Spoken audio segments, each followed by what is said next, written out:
So today's installment is all about A Christmas Carol, the famous Charles Dickens novel that spawned 1,000 movies. Seriously, if you check IMDb, you'll notice at least 94 productions with that exact same title, not counting A Flintstone Christmas Carol, A Jetsons Christmas Carol, A Barbie Christmas Carol, or A Christmas Carol. Obviously, most of those productions not worth your time, with the 2009 mo-capped Jim Carrey vehicle as the perfect example of how to screw up a wonderful story. Don't watch it, I'm telling you. Seriously, don't go there. Instead, we'll focus on a few movies that I think have more staying power and are worth checking out. We'll start with the very first Christmas Carol feature film ever produced in 1935 in England. It's in public domain and on YouTube, so go check it out. I'm only mentioning it for historic reasons. You'll probably enjoy it if you're a film buff, but other than that, it's a bit pokey and stagey, although it's the only Christmas Carol that I know of that has an invisible Marley's ghost, and it kind of works. It's eerie and spooky and unsettling. Then on to 1938, to the United States, where MGM releases its first feature film with that title. It's pretty much got all the British expats they could round up. It's got that typical MGM smooth, glossy sheen to it, which I usually like, except this case, it's just too cozy, too comfy, too quaint. And those kids in the movie, they just make me throw up. So if you like your Christmas carols syrupy and sweet, this one's for you. On the other hand, if you like your Christmas carols gritty and moody, then the 1951 version is probably more your cup of tea. Made in England with Alastair Sim as Scrooge, you can just feel the cold winter draft blowing through his office. This Victorian England is not cute or quaint. It's dark, it's dank, with extreme poverty living shoulder to shoulder with extreme wealth. I think it's the version that really does justice to Charles Dickens' radical vision. It's also the vision that most people consider the best one.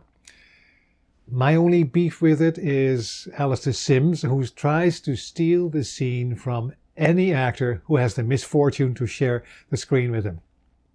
Moving on to 1970 for Scrooge, the first color film based on A Christmas Carol and also a widescreen musical. Now, a warning, you're either going to hate this movie or you're going to love it. For myself, as a self-confessed sucker to Technicolor musicals, I really enjoy it. But then I'm also a fan of Ronald Earl, who designed the entire sequence with wonderful pen drawings. So what's there not to like? It's got Albert Finney as Scrooge, sharing the screen with himself in a number of scenes. The widescreen sets are lush. The music is okay. The story never flags. It keeps us moving at a nice clip. And it's got this big grand finale, the way musicals do, with this big number that you will keep humming 3 days after watching the movie. 2 thumbs up. Fast forward by, 22 years to 1992, the year of The Muppet Caper Christmas Carol. Now, this production had its problems, not the least of which the fact that the great Jim Henson passed away just before production was about to start, leaving it to his son Brian to take the helm as director. Now, if there were any difficulties, they don't show on the screen. This movie is fast, it's funny, it's irreverent, and yet it somehow manages to capture the original spirit of the source material. It's got Sir Michael Caine as Scrooge, and I gotta say, he is my favorite Scrooge. All the other Scrooges in all the other movies will chew the scenery until there's nothing left. But not so Michael Caine. He plays it straight. He plays it like he is in a Shakespeare play with his fellow thespians as the Muppets, making this wonderful, silly contrast that works by definition all the time. It's just hilarious. I've watched it a number of times, and I know I'll be watching it a few more times. So yes, 2 thumbs up. Which takes us to our last Christmas movie that I wanted to discuss with you, The Man Who Invented Christmas, from 2017, so pretty recent. I don't think it was a big hit here, but it's certainly worth a peek. It tells the story of how Dickens came to write his famous novel. And one of the things I really like about it is it deals with the creative process, with the joys and the hardships of writing something new that wasn't there before. And in the movie, Dickens has a writer's block, and the writer's block is caused by a number of personal ghosts that he has to face first before he can finish this famous story.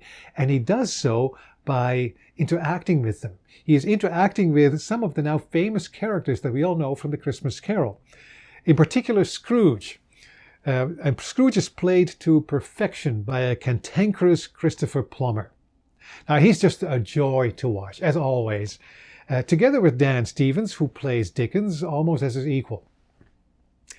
You can rent it through Amazon Prime, Hulu, if you're more, Canopy, and I tell you, it's time well wasted.